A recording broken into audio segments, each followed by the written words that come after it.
읽다 보면 예수님의 오신 사건도 아주 중요하지만 또 중요한 사건들이 있죠. 복음서가 기록하고 있는 메시아가 오셨는데, 그 구원자 메시아가 오셨는데 그 메시아가 어떤 일을 행하셨는가에 대한 사건들이 이제 복음서를 읽다 보면 쭉 나와요. 예수님이 행하신 일 중에 이제 많은 것들이 있는데 그 중에 하나가 하나님의 나라가 왔음을 선포하는 게 있었죠. 하나님의 나라가 임하였음을, 하나님의 통치가 시작되었음을 다시 한번 선포하는 일이 있었고요. 또 예수님이 많은 병든 자를 고치시고 또 뭐 귀신을 쫓아내시고 뭐 이런 사건들이 많았죠. 회복의 역사.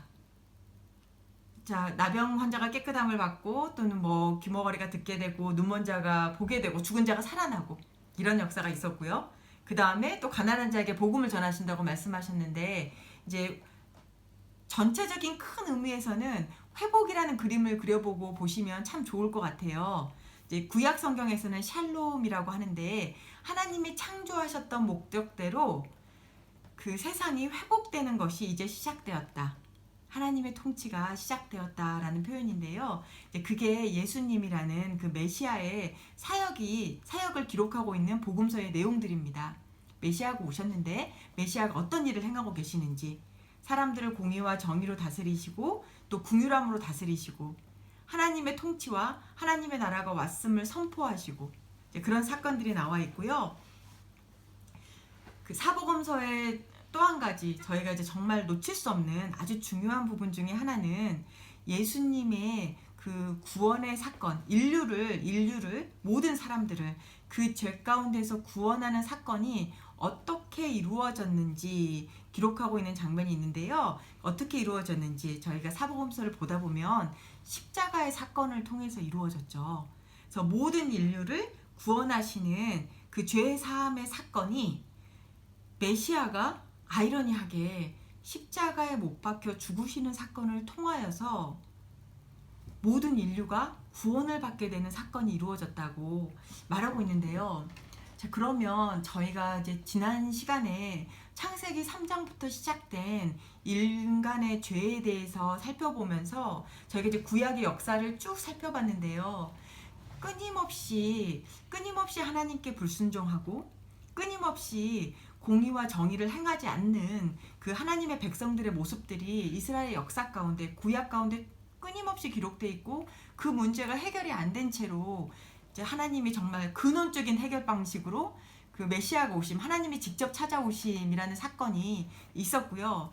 그 어떻게 하나님이 인류의 죄의 문제, 모든 것을 다시 리셋할 수 있는 문제, 새롭게 창조하실 수 있는 이 사건을 일으키셨냐면 복음서를 보다 보면 그 모든 사건은 결국은 메시아가 직접, 하나님이 직접 인간의 죄를 지시고 본인이 직접 십자가에 달림으로써 그 죄의 문제를 해결하였다고 성경은 기록하고 있습니다.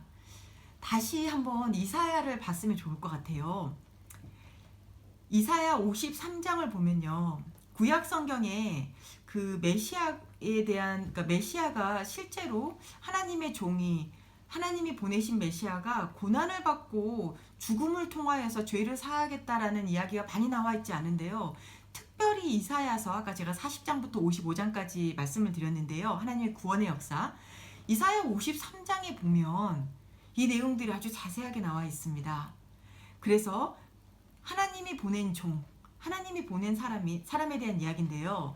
그가 찔림은 우리의 허물 때문이요. 우리가 많이 알고 있는. 그가 상함은 우리의 죄악 때문이요.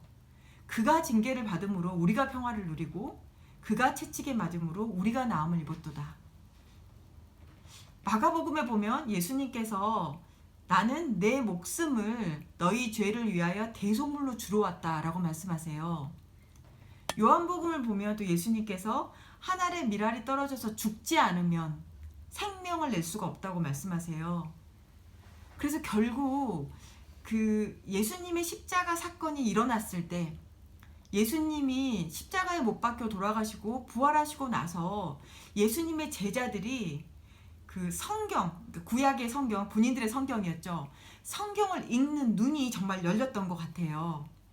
그때서야 이사야 말씀을 읽어보니 하나님이 이미 하셨던 말씀인 거예요. 이미 선지자를 통하여서 이미 하셨던 말씀이 실제로 일어난 거였어요. 그래서 제가 그 첫 시간에 성경을 어떻게 읽을까요? 라고 했을 때 그 예수님 사건을 통하여서 성경을 읽어야 합니다. 라고 말씀드렸었는데요. 그것은 저희가 그냥 단순히 예수 믿는 사람이어서가 아니라 실제로 예수님의 가장 첫 제자들부터 시작해서 그들이 성경을 어떻게 보기 시작했냐면 예수님의 사건, 십자가와 부활의 사건을 통하여서 구약 성경을 모든 성경이 하나님의 언약이 어떻게 성취되었는지 말이 되는 거예요. 성경을 새로이 읽기 시작한 거예요. 그래서 그 이사야 53장을 제가 뭐 다 읽지는 못했지만요.